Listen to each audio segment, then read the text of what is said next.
YouTube channel. আজকের ভিডিওর এই সেশনে আমরা আলোচনা করব, তোমরা যারা ক্লাস 9-এর স্টুডেন্ট, ক্লাস 9-এর ফার্স্ট চ্যাপ্টারের ভিডিও আমার অলরেডি চ্যানেলে আপলোড করা রয়েছে, তোমরা দেখে নিও। আর এবারে আমি আলোচনা করব সেকেন্ড চ্যাপ্টার নিয়ে। তোমাদের সামেটিভ 1-এর পরীক্ষা চলছে বা অনেক স্কুলে শেষও হয়ে গেছে। কেমন পরীক্ষা হলো আমাকে অবশ্যই কমেন্ট করে জানিও। চলো দেখে নেওয়া যাক যে সেকেন্ড চ্যাপ্টারের বিষয়টা কি রয়েছে। সেকেন্ড চ্যাপ্টারের নাম হলো পৃথিবীর গতি। দেখো, এই পৃথিবীর গতি সংক্রান্ত বিষয় তোমরা ক্লাস 7-এও কিন্তু পড়েছো, তো এখানে আরো ডিটেলসে পড়তে হবে। যারা আমার চ্যানেলে নতুন, অবশ্যই বলবো চ্যানেলটা সাবস্ক্রাইব করে আমাকে সাপোর্ট করো এবং বন্ধুদের সাথে শেয়ার করে নাও। আমার অনলাইন ক্লাস চলছে, যারা অ্যাডমিশন নিতে ইচ্ছুক অবশ্যই স্ক্রিনে দেওয়া নাম্বারে আমার সাথে যোগাযোগ করে নিও। কেমন? আচ্ছা, পৃথিবীর গতি। পৃথিবী একটা গ্রহ। গতি কেন বলা হচ্ছে? কারণ পৃথিবী ঘূর্ণায়মান, আমরা জেনেছি। পৃথিবী যেমন একটা গ্রহ, সেরকম আরো অনেক গ্রহ রয়েছে, তারাও ঘূর্ণায়মান, তাদেরও গতি রয়েছে। কিন্তু তাদের গতি সম্পর্কে আমাদের এখন এই মুহূর্তে কোনো কনসার্ন নেই। আমরা যেহেতু পৃথিবীতে বসবাস করছি, তো আমাদের কনসার্নটা পুরোটাই থাকবে পৃথিবীর উপরে। তো এই যে পৃথিবীর ঘূর্ণনের সাপেক্ষে পৃথিবীর দুটি গতি হয়, একটা হলো আবর্তন গতি,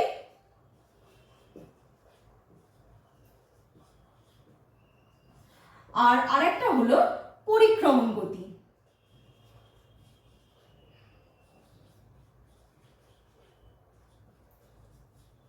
আবর্তন গতি কি? পৃথিবী যখন নিজের জায়গার চারপাশে পাক খাচ্ছে, সেটা সময় লাগছে কত না, সেটা সময় লাগছে প্রায় 24 ঘন্টার মতো।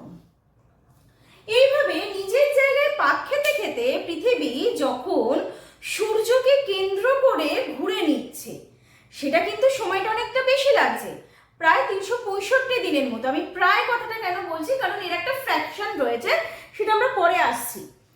সেইটাকে বলা হয় পরিক্রমণ গতি। কি বললাম? প্রায় 365 দিন, অর্থাৎ 1 বছর, আমরা জানি। এবারে এই দুটো গতি অনেক রকম ভেতরে বিষয় রয়েছে, সেগুলো কি একটু জেনে নেওয়া যাক। প্রথমে একটু আবর্তন বিষয়ে জেনে নেওয়া যাক। কি বললাম? পৃথিবীর আবর্তন করতে মানে নিজ মেরুদণ্ডে বা নিজের অক্ষের চারদিকে বা নিজের জায়গার চারপাশে পাক খেতে সময় লাগে কত না 23 ঘন্টা 56 মিনিট 4.09 সেকেন্ড, যেটাকে বলা হয় নাক্ষত্র দিন। নাক্ষত্র দিন, ঠিক আছে? আচ্ছা, পৃথিবীর এই আবর্তনটা হয় কিভাবে? এই আবর্তনটা হয় পশ্চিম থেকে পূর্ব দিকে। এবারে আমরা জানি যে পৃথিবীর আকৃতি কিরকম, ফার্স্ট চ্যাপ্টারেই পড়েছি, অভিগত গোলকের ন্যায়। তাই আবর্তনের বেগ সর্বত্র সমান হবে না। যেহেতু অভিগত গোলকের ন্যায়, অর্থাৎ মেরুর দিকটা ফোলা আর নিরক্ষীয় দিকটা ফোলা, দুই মেরুটা হলো চ্যাপ্টা, সেই জন্য পৃথিবীর নিরক্ষীয় অঞ্চলে আবর্তনের বেগ সব থেকে বেশি, প্রায় 1670 কিলোমিটার পার ঘন্টা, মেরুবিন্দুতে আবার 0। কিন্তু পৃথিবীর গড় আবর্তন বেগ কত না 835 কিলোমিটার পার ঘন্টা। এই যে পৃথিবীর আবর্তন হচ্ছে, পৃথিবী নিজের মেরুদণ্ডের চারদিকে ঘুরছে বা সূর্যকে ঘুরে আসছে, এখানে একটা শক্তি কাজ করে, যে শক্তিটাকে বলা হয় কোরিওলিস বল। এটা এক ধরনের কেন্দ্র বহির্মুখী শক্তি। তোমাদের পরীক্ষায় প্রশ্ন আসতে পারে যে কোরিওলিস বল কি ধরনের শক্তি? এটা হলো কেন্দ্র বহির্মুখী শক্তি। কেন্দ্র বহির্মুখী শক্তি মানে কি?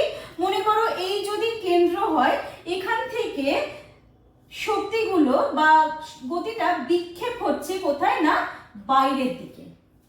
এই বাইরের দিকে বিক্ষেপ হচ্ছে বলেই, শক্তিটা বিক্ষেপ বা ছড়িয়ে যাচ্ছে বলেই কি হচ্ছে, পৃথিবীর সাথে বায়ুমণ্ডল আর সমুদ্রের জল একসাথে মানে লেগে থাকছে না, একসাথে মানে আবদ্ধ হয়ে থাকছে না, মানে একটা প্রলেপ হয়ে থাকছে না, এরা কিন্তু ছিটকে যাচ্ছে।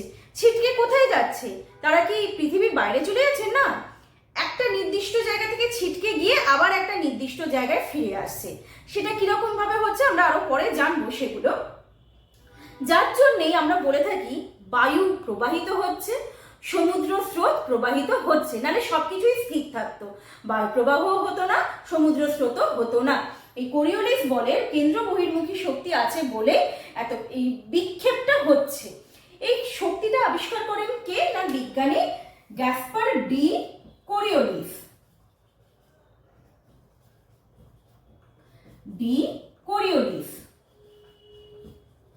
উনি এই শক্তিটা আবিষ্কার করেছেন। আর তোমরা ফেরেলের সূত্র অনেকেই জানো। সেই সূত্রে কি বলা হয়েছে যে এই যে বিক্ষেপণের জন্য বা কেন্দ্র বহির্মুখী শক্তির জন্য বায়ু উত্তর গোলার্ধে সরাসরি না গিয়ে উত্তর গোলার্ধের ডান দিকে এবং দক্ষিণ গোলার্ধে বাম দিকে বেঁকে প্রবাহিত হয়। স্ক্রিনে আমি ছবিটা দিয়ে দিলাম, তোমরা দেখে নিও। তো যেহেতু এইটা একটা সূত্র যে যেহেতু বিক্ষেপ হচ্ছে বলেই তারা এইভাবে প্রবাহিত হচ্ছে। মানে যেমন ধরো আমাদের পড়াশোনা করতে হবে, পরীক্ষায় পাশ করতে হবে বলেই আমরা স্কুলে যাচ্ছি, টিউশনে যাচ্ছি, ঠিক সেই রকম আর কি। তো পড়াশোনা করা, পরীক্ষায় পাশ করা, এটা হলো আমাদের কোরিওলিস বল। আর আমরা এই যে স্কুলে যাচ্ছি, টিউশনে যাচ্ছি, এটা হলো আমাদের ফেরেলের সূত্রের মতন আর কি। আশা করি তোমরা বুঝতে পেরেছো। Just joking here. ওকে, তাহলে এবারে নেক্সট বিষয়টা দেখে নেওয়া যাক। যেহেতু আমরা আবর্তন গতিটা আগে আলোচনা করছি, আবর্তন গতির অপর নাম হলো আহ্নিক গতি। কেন? কারণ এই আবর্তনের ফলে 24 ঘন্টা পর পর দিন এবং রাত্রি সংঘটিত হচ্ছে। তবে হ্যাঁ, এটা তোমরা জানো যে পৃথিবীতে কিন্তু সর্বত্রই একসাথে দিন রাত্রি হয় না। হাফ অংশ যদি দিন হয় কিছুটা সময়, পরের বাকি হাফ অংশ কিন্তু একই সময় রাত্রি থাকে, আবার সেটা ঘুরে যায়। ঠিক আছে, এইটাই আবর্তন গতি, মানে এইটাই হচ্ছে। কারণ সূর্যের আলো সারা পৃথিবীতে একসাথে কিন্তু পাচ্ছে না। আচ্ছা, তাহলে এই যে আবর্তন হচ্ছে এর ফলে কিছু প্রমাণ রয়েছে। যেমন ধরো আমরা দেখতে পাচ্ছি যে জোয়ার ভাটা সৃষ্টি হচ্ছে, দিন রাত্রির হ্রাস বৃদ্ধি হচ্ছে, দিন রাত্রি সংঘটিত হচ্ছে, সে না হয় হলো, ঠিক আছে। তারপরে বায়ুর চাপের পরিবর্তন হচ্ছে, উষ্ণতা তারতম্য হচ্ছে। কিন্তু সেটা আর কিভাবে আমরা প্রমাণ করতে পারি? নিজেদের হাতে কলমে, নিজেদের চোখের সামনে। তখন বিজ্ঞানী ফুকো প্যারিসের পার্থেনিয়াম গির্জাতে উনি একটা পরীক্ষা করেন। সেখান থেকে উনি কি করেন, একটা দড়িতে লোহার মানে বল, পিনযুক্ত লোহার বল তিনি একদম মাটি পর্যন্ত নামিয়ে দেন, উত্তর দক্ষিণ বরাবর। দেখছো ওপর থেকে নিচে ঝুলছে উত্তর দক্ষিণ বরাবর। এবার চারপাশে কিছু বালি ছড়িয়ে রাখেন।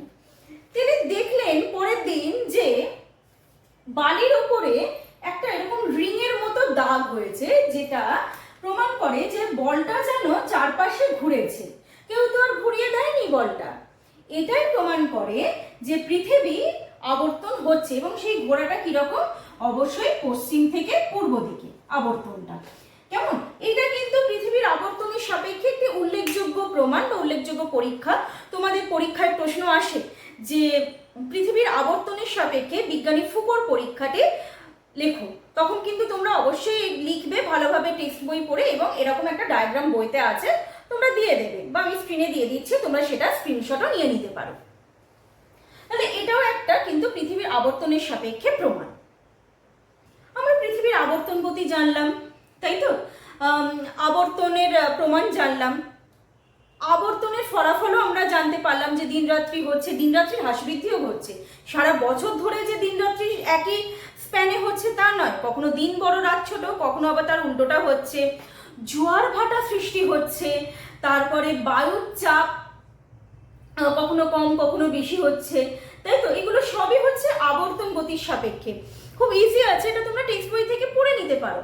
এবারে তোমরা একটা জিনিস ভেবে দেখো, যদি না পৃথিবীর আবর্তন থাকতো, আবর্তন গতি যদি না থাকতো, তাহলে কত কিছু অসুবিধার আমরা সম্মুখীন হতাম। কি কি অসুবিধা হতো আমাদের?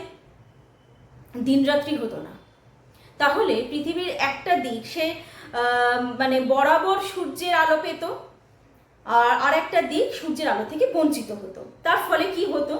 প্রাণের সৃষ্টি হতো না। কারণ এই আবর্তন গতির অন্যতম ফলাফল কিন্তু প্রাণের সৃষ্টি। দিন রাত্রি হচ্ছে বলেই কিন্তু জীববৈচিত্র্য বা উদ্ভিদ বৃদ্ধি পাচ্ছে, প্রাণের সৃষ্টি হচ্ছে। সেই প্রাণের সৃষ্টি হতো না, তাহলে বাস্তুতন্ত্র থাকতো না পৃথিবীতে, জোয়ার ভাটা হতো না, মানে বলতে গেলে পৃথিবী স্তব্ধ হয়ে যেত, তাই তো? তাহলে সেই জন্য পৃথিবীর আবর্তন যেমন গুরুত্বপূর্ণ, সেই রকম পরিক্রমণও কিন্তু গুরুত্বপূর্ণ। আজকের এই ভিডিওতে আমি শুধুমাত্র আবর্তন গতি সংক্রান্ত আলোচনা করলাম। পরের ভিডিওতে পরিক্রমণ গতি এবং অন্যান্য বিষয়গুলো আমি আলোচনা করব। আমি আবারও বলছি, যারা আমার চ্যানেলে নতুন, অবশ্যই চ্যানেলটা সাবস্ক্রাইব করে আমাকে সাপোর্ট করো, কারণ তোমাদের সাপোর্টই হলো আমার এনার্জি। সুতরাং দেখা হচ্ছে পরের ভিডিওতে। ভালো থেকো, অল দ্য বেস্ট।